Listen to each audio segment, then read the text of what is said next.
नमस्कार साथियों, RS 360 के मंच पे आप सबका तहे दिल से हार्दिक स्वागत है। मित्रों, कल का दिन एक खुशखबरी लेकर आया। मुख्यमंत्री साहब ने घोषणा करी कि नगर पालिका, नगर निगम, नगर परिषद, एग्जीक्यूटिव ऑफिसर और रेवेन्यू ऑफिसर की जो बढ़ती, जिसकी चर्चा मैंने आपको तमाम वीडियोस के माध्यम से पहले की है, इसमें सरकार ने पद बढ़ा दिए। जैसे कि हम जानते हैं कि जो मुख्यमंत्री हैं वो ही वित्त मंत्रालय के भी सर्वे सर्वा हैं, तो उनका अप्रूवल कल दे दिया गया है, जिसके मुताबिक तकरीबन एग्जीक्यूटिव ऑफिसर, अधिशासी अधिकारी चतुर्थ की जो पद संख्या, पोस्ट है, नंबर ऑफ पोस्ट है, वो 27 यहां पे इंक्रीज हो गई है। और रेवेन्यू ऑफिसर, राजस्व अधिकारी द्वितीय, सेकंड, इसकी पोस्ट यहां पे 2 संख्या से बड़ी है। तो कल का दिन बहुत अहम और ये खुशखबरी देने वाला अच्छे दिन की शुरुआत हम इसको मान सकते हैं। और साथियों, कहीं ना कहीं चुनावी साल, इलेक्शन फैक्टर, आपको अभी बहुत सी चीजें देखने को मिलेगी। आपने देखा होगा कुछ दिनों पहले सरकार ने घोषणा करी कि कोरोना के चलते जो अभ्यर्थियों के 2 साल खराब हुए, सरकार उसकी भरपाई कर रही है एक्स्ट्रा अटेम्प्ट से। ये भी आपने मुख्यमंत्री साहब की घोषणा देखी होगी। तो उसी क्रम में ये फैसला है और उम्मीद करते हैं आने वाले दिन जो है में भर्तियों की रेलगाड़ी बहुत तेजी से बुलेट ट्रेन की स्पीड से चले और आपको तमाम भर्तियां जो काफी समय से नहीं आई उसके दर्शन हो सके।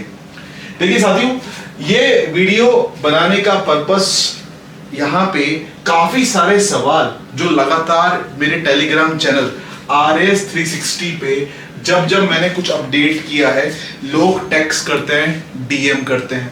उसके अलावा कई लोग, साथियों के फोन भी आ रहे थे। और जैसा कि मैंने आपसे कहा था कि जुलाई में भर्ती आएगी, लेकिन समय लगा। अब आप समझ रहे होंगे समय क्यों लगा।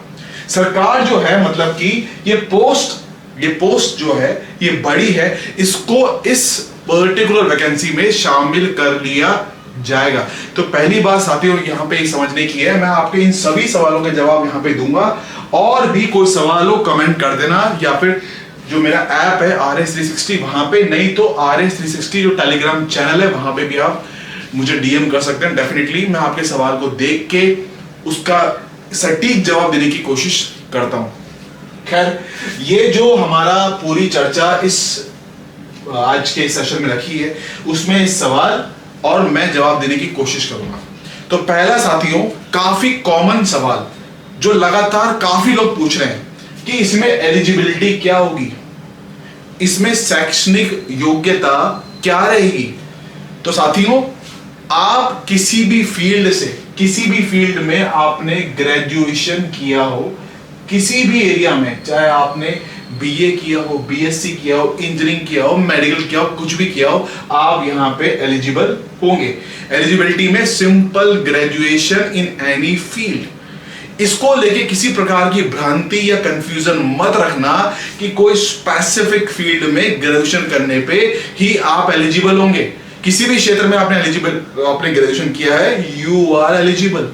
दूसरी बात, जो एक बहुत बड़ा सवाल लगातार कई बार पूछा गया, मैंने जुलाई बोला था लास्ट मंथ आपको, अब आप लोगों ने, काफी लोगों ने, जुलाई में नोटिफिकेशन नहीं आया। देखिए साथियों, सरकार ये तो समझ में आ रहा है कि पोस्ट बढ़ने का अनाउंसमेंट कल किया गया है, तो ये बात आप अच्छे से समझ लीजिए कि जो वैकेंसीज हैं वो इसी भर्ती में इनकॉर्पोरेट होंगी, अलग से नहीं। अभी तो ये विज्ञापन ही नहीं निकला है, ठीक है। एग्जाम कराने तक संबंधित संस्था, रिक्रूटिंग एजेंसी जो कि RPSC है, कितनी बार भी पद की संख्या को घटा या बढ़ा सकती है, अभी तो विज्ञापन नहीं निकला है। तो ये सवाल जो लोगों के मन में संदेह है कि ये जो भर्तियां 27 पद बढ़े हैं, EO के, RO के 2 पद बढ़े हैं, क्या ये आपका इसी भर्ती में शामिल होगा या नहीं होगा? इसी भर्ती में शामिल होगा, कल ही अनाउंसमेंट किया गया है।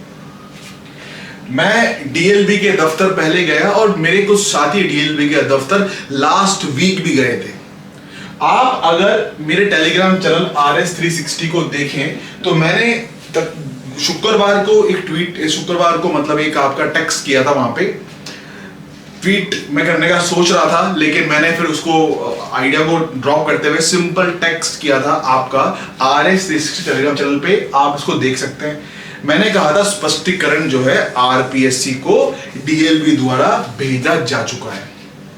ठीक है, जब स्पष्टीकरण भेजा जा चुका है, जो लगातार एक बॉल की तरह कभी RPSC कभी DLB उस पाले में इस पाले में जो हो रहा था, लंबा समय खींच रहा था, फाइल पे फाइल तारीख पे तारीख जो चल रहा था प्रोसेस, आखिरकार वो सर्विस रूल संबंधी जो क्लैरिफिकेशन है, और एक और क्लैरिफिकेशन सिलेबस और स्कीम का, ये भी मैं चर्चा करूंगा आपसे इसी मंच पे। सिलेबस और स्कीम, एग्जाम की स्कीम क्या रहेगी, एग्जाम में सिलेबस क्या रहेगा, इसको लेके भी क्लैरिफिकेशन RPSC ने DLB से पूछा था। तो सर्विस रूल का क्लैरिफिकेशन तो है ही, सीटों का वर्गीकरण, किस कैटेगरी को कितनी सीट मिलेगी, क्योंकि इसमें एक प्रोसेस है, एक और इसके अंदर मामला है। जिन कर्मचारी नगर परिषद नगर पालिका में कार्यरत हैं और जिनका ग्रेड पे 3600, ग्रेड पे 3600 से कम है, सरकार ने जनवरी 2021 में घोषणा करी थी, उनको कुछ परसेंट आरक्षण मिलेगा, 7.5%। तो इस भर्ती में आपको यह भी देखने को मिलेगा, जो कर्मचारी ऑलरेडी आपके नगर परिषद और नगर पालिका में कार्यरत हैं, जिनका ग्रेड पे 3600 से कम है, उनको यहां पे आरक्षण दिया जाएगा इस भर्ती में। ये घोषणा जनवरी 2021 में शांति धरीवाल साहब ने कर दी थी। तो देखिए साथियों, ये जो एक आपका इसको समझने, यदि इसको समझें या प्रश्न को समझने की कोशिश करें तो बात साफ समझ में आ रही थी। सर्विस रूल का क्लैरिफिकेशन जो लगातार मैं भी गया, हमारे साथी भी गए, आप लोगों में से कुछ साथी भी गए, उन्होंने मुझे फीडबैक दिया कि बार बार यही जवाब RPSC से मिल रहा है, बार बार यही जवाब DLB से मिल रहा है कि सर्विस रूल का क्लैरिफिकेशन RPSC को नहीं मिला था, और कभी DLB के पास वो पेपर अभ्यर्थना, कभी वापस RPSC के पास, ऐसे वो गोल घूम रहा था। लेकिन फाइनली ये जो जितने भी संबंधित स्पष्टीकरण थे वो अब RPSC को भिजवा दिए गए हैं। ठीक है साथियों, तो अब स्पष्टीकरण चला गया है, तो और नंबर ऑफ पोस्ट भी इंक्रीज हो गई। कल मुख्यमंत्री साहब ने ट्वीट भी कर दिया है, तो साफ साफ ये अब दिख रहा है कि आखिरकार ये इंतजार की घड़ी खत्म होगी। काफी लंबे समय से इंतजार साथी कर रहे हैं। मैंने खुद ने जुलाई में आपको बोला था कि जुलाई में नोटिफिकेशन आ जाएगा, लेकिन ये क्लैरिफिकेशन के चलते अटका रहा।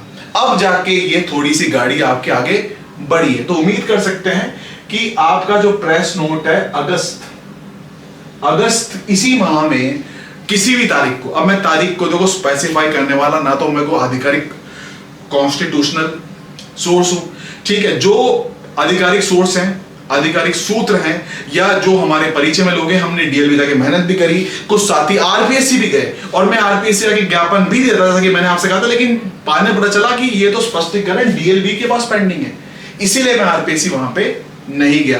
खैर, अगस्त में वेट करते हैं, और पूरी उम्मीद लग रही है अब कि अगस्त में इस भर्ती का प्रेस नोट आ जाएगा। वो चाहे शुरू में हो बाद में हो, ये हमको प्रेस नोट के साथ ही दिखेगा, लेकिन अगस्त में आने की बहुत ज्यादा संभावना है, बढ़ गई है। सारे स्पष्टीकरण दिए जा चुके हैं, थोड़ा सा वेट करते हैं। और कल आपने ट्वीट मुख्यमंत्री साहब का देख ही लिया, तो किसी प्रकार का संदेह अब खत्म हो जाता है, पूरा पटापेक्ष साफ साफ यहां पे हो गया। साथियों, अब ये एक और सवाल जो लोगों ने मुझसे कल भी पूछा कि ट्वीट जब आने के बाद में गहलोत साहब का, कि जो पोस्ट बढ़ी है, क्या ये पोस्ट आपका इसी भर्ती में शामिल की जाएगी या क्या होगा इसका? तो मैंने आपको अभी बता दिया ऑलरेडी, विज्ञापन जारी होने से पहले, बल्कि एग्जाम कराने से पहले कितनी बार भी पोस्ट घट बढ़ सकती है, कोई दिक्कत नहीं है। तो आपकी नंबर ऑफ सीट कितनी होगी? 63 पदों पे ईओ की अभ्यर्थना पहले RPSC भेजी गई थी DLB द्वारा, 63 ईओ की पोस्ट, अब उसमें 27 कल की तारीख में इंक्रीज हो गई है, तो ये 27 पोस्ट भी भेज दी जाएंगी। इसकी चिंता मत करना, यदि वैकेंसी में 63 पोस्ट दिखती भी है ना आपको, बाद में 27 ऐड हो जाएगी, या हो सकता है कि 27 को भी अब जल्दी भिजवा दिया जाए। अप्रूवल तो हो चुका है, ठीक, ये तो होगा नहीं कि अगली वैकेंसी के लिए वेट किया जाएगा। तो 63 प्लस 27 पोस्ट ईओ की रहेंगी। ये हो सकता है कि विज्ञापन आए, उसमें इनिशियली आपको 63 पोस्ट देखने को मिले, लेकिन काफी संभावना ये भी है कि पहली बार में ही 63 प्लस 27 ये पद आपको देखने को मिले, टोटल टोटल 90 वैकेंसी ईओ की यहां पर हो रही है। दूसरी बात, जो आरओ की बात करें, राजस्व अधिकारी, रेवेन्यू ऑफिसर, इसकी जो नंबर ऑफ पोस्ट इनिशियल भेजी गई थी 14 पद यहां पे भेजे गए थे। इसमें भी सरकार ने कल ट्वीट जारी करके 2 पद यहां पे वो घोषणा करी है। खाली ट्वीट से मतलब नहीं है, फाइल पे साइन हो गए, अनुमोदन मिल गया है, अप्रूवल मिल गया है गहलोत साहब का, वो वित्त मंत्रालय के मुखिया है। तो यहां पे 14 + 2 16 पोस्ट आपकी आरओ की रहेगी। अब इसमें कोई कंफ्यूजन नहीं रखना, ठीक है। तो ये हमने देख लिया एलिजिबिलिटी क्राइटेरिया, जो लगातार बार बार लोग पूछ रहे थे। मैं स्पष्ट तौर पे कह रहा हूं, ईओ और आरओ वैकेंसी, मैंने अभी एईएन का नाम नहीं लिया है, सिर्फ ईओ और आरओ, और या फिर एआरआई कल ये भी आया था कि आपका सहायक राजस्व निरीक्षक, इसको भी इस भर्ती में शामिल किया जाएगा। ये भी प्रोसेस देखने को मिलेगा, लेकिन अभी आज की तारीख में ईओ और आरओ की बात कर रहे हैं हम, ठीक है। तो यहां पे आपका जो एलिजिबिलिटी क्राइटेरिया है, सिर्फ ग्रेजुएशन किसी भी फील्ड में रहेगा, किसी प्रकार का कोई संदेह नहीं है। तो आप तैयारी कीजिए, ये मत सोचना कि यार मैं एलिजिबल हूं या नहीं हूं। यू आर एलिजिबल, आप सब एलिजिबल है, तैयारी करनी चाहिए। दूसरी बात, प्रेस नोट का मैंने आपको बता दिया, अगस्त माह में आने की अब सारे जो संदेह है दूर हो गए हैं, और नहीं तो हम प्रयासरत पहले भी थे, आगे भी रहेंगे, और आप लोगों के बिहार पे जितना हो सकता है, चाहे डीएलबी हो, चाहे आरपीएससी हो, जाना पड़ेगा तो जाएंगे, एप्लीकेशन रिक्वेशन सब देकर आएंगे। तीसरी बात, पोस्ट इंक्रीज की बात हमने कर ली। और चौथी बात, जो एईएन का, ये एईएन का लोग लगातार पूछ रहे हैं कि डीएलबी एईएन की वैकेंसी इसके साथ में आएगी या नहीं आएगी। तो साथियों, ईओ आरओ का एग्जाम में इंजीनियरिंग से क्या लेने देना, ईओ आरओ की वैकेंसी का इंजीनियरिंग सब्जेक्ट सिविल इंजीनियरिंग से कोई लेने देना नहीं है। हालांकि एईएन की अभ्यर्थना भी आरपीएससी भिजवाई जा चुकी है, लेकिन वो ईओ आरओ के साथ क्लब नहीं होगा। इसकी वैकेंसी भी आएगी, जल्द आएगी, लेकिन ईओ आरओ के साथ क्लब नहीं हुआ, ये क्लियर रखना आप, ठीक है। एक और सवाल जो लगातार लोगों ने पूछा कि इंटरव्यू का क्या रहेगा, जैसा कि हमने देखा था आरएस मुख्य परीक्षा के समय अनाउंसमेंट सरकार की तरफ से होता है कि काफी सारी भर्तियों में इंटरव्यू साक्षात्कार हटा दिए गए हैं। 4 या 5 भर्ती में है आपका, जिसमें कि आरएस प्रमुख है, एसआई की भर्ती में है, और एईएन की वैकेंसीज में है। लेकिन जो हमारी ईओ आरओ भर्ती है उसमें इसका नाम नहीं था, तो इंटरव्यू यहां पे नहीं होगा। As per information as of now, आज की तारीख में जो इंफॉर्मेशन है उसके मुताबिक इसमें इंटरव्यू नहीं होगा। सिंगल स्टेज एग्जाम होगा, एक स्टेज एग्जाम होगा। उस एग्जाम में मैंने सिलेबस का वीडियो बनाया था आपको, उसमें आपका जीके का पेपर आएगा, Hindi grammar, English grammar, plus municipality के एक्ट, म्यूनिसिपैलिटी के एक्ट पे, जो कि आरएस 360 टेलीग्राम चैनल पे जैसे ही प्रेस नोट आएगा ना, मैंने ऑलरेडी 2009 का राजस्थान म्युनिसिपल अधिनियम अपलोड कर दिया था। बाकी जितने भी अधिनियम हैं वो सब के सब तैयार मैंने कर लिए हैं। प्रेस नोट का वेट कर रहा हूं, सारे अपलोड हो जाएंगे। वेट इसलिए कर रहा हूं क्योंकि कुछ चेंजेस उसमें हमको देखने को मिलेंगे, ठीक है। अब ये चीज और डिले का कारण जो मैं बता रहा हूं आपको, सर्विस रूल संबंधी स्पष्टीकरण, और दूसरा सिलेबस स्कीम को लेके जो आरपीएससी और डीबी में लगातार विवाद चला था, क्योंकि पहले जो कमान थी वो डीएलबी के पास थी, सिलेबस उसका, स्कीम उसकी। अब आरपीएससी जो है यहाँ पे सर्वाइस भर्ती का, जाहिर सी बात है डीएलबी से तो वो क्लैरिफिकेशन मांगेगा ही, और जब तक वो संतुष्ट नहीं होगा प्रेस नोट नहीं छपता। तो आप अब तैयारी करिए, इसमें बिल्कुल भी अपना समय जाया मत कीजिए कि मैं भर्ती आने पर ही तैयारी करूंगा। कुछ लोग कमेंट करते हैं कि हम भर्ती कब आएगी। मैं आपको बताना चाह रहा हूं, भर्ती अगस्त में आ जाएगी, ठीक है। नहीं आएगी तो खुद एप्लीकेशन एक और आरपीएससी को देकर आऊंगा, खुद जाके पूरी कोशिश करूंगा जितना हो सकता है। हम लोग, हमारे साथी जो और भी टीम के लोग हैं, वहां जाके पूरी प्रयास करेंगे। साथियों, देखो ये आपके सामने गोल्डन अपॉर्चुनिटी है, अच्छे दिन की शुरुआत हो सकती है, अच्छे दिन आपके भी अब आ सकते हैं। राजस्थान की नौकरी का सपना आप देखते हैं। दूसरी बात साथियों, practice makes a man perfect. ये सब जितनी भी हम कहानी, जितने भी हम रामायण बात कर रहे हैं, ये इसका मतलब तभी है जब आप मेहनत करो, समय जाए इसमें ना करो कि मैं भर्ती का प्रेस नोट के दर्शन करने के बाद ही तैयारी करूंगा।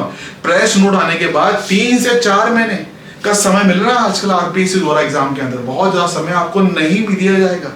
तो राजस्थान का इतना बड़ा सेगमेंट है, आरएस प्री अब सिलेबस को लेके पूछते हैं, ये भी मैं आपको क्लियर कर देता हूं। आरएस प्री के सिलेबस को आधार मानकर आप तैयारी कीजिए, कि आरएस प्री में तो काम आ गई, यहां पे पूरी आपकी हेल्प करेगा। तो साथियों, जितनी ज्यादा हम प्रयास करेंगे, करत करत अभ्यास के जड़मति होत सुजान, ये एक जो बात जो हम सदियों से सुनते आ रहे हैं, इसको इंप्लीमेंट करने का समय आ गया है। तो स्टे मोटिवेटेड। देखिए कितना हमारे जो खिलाड़ी हैं कॉमनवेल्थ गेम्स में कितनी तपस्या, कितनी मेहनत करते हैं, तब जाके वो मेडल के दर्शन नसीब होते हैं। तो आपसे यही है कि भर्ती एक गोल्डन अपॉर्चुनिटी है, और अब तो पद भी बढ़ गए हैं, थोड़ा सा और चांस बढ़ जाता है हर अभ्यर्थी का जो सिंसियरली तैयारी करेगा। पेपर का नेचर ऑब्जेक्टिव होगा।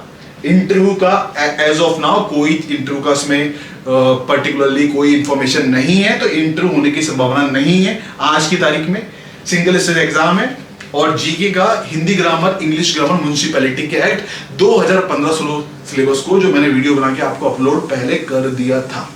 और साथियों, ये एक चीज और मैं आपसे कहना चाहूंगा कि इसमें हिंदी ग्रामर का जो पोर्शन है, जो पर्टिकुलरली मैंने वो सेशन वहां पे शूट किया था, मैंने वहां बताया था कि थोड़ा सा ब्रॉड है आरएस प्री, आरएस मेंस के हिंदी ग्रामर से।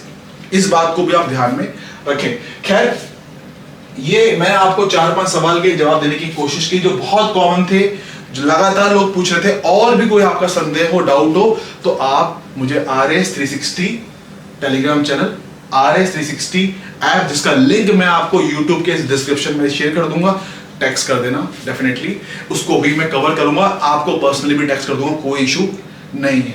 तो क्या तैयारी करते रहिए, ऑल दी बेस्ट हमेशा मेरी तरफ से आप लोगों को। और अब समय जायर मत करना, कल सरकार ने अनाउंसमेंट वैसे ही सीट इंक्रीज करने का कर दिया है। चुनावी साल का साथियों बहुत बड़ा इंपैक्ट पड़ेगा। आप सिर्फ ये सोच के कि मैं तो वेट करूंगा, ये समय निकल जाएगा।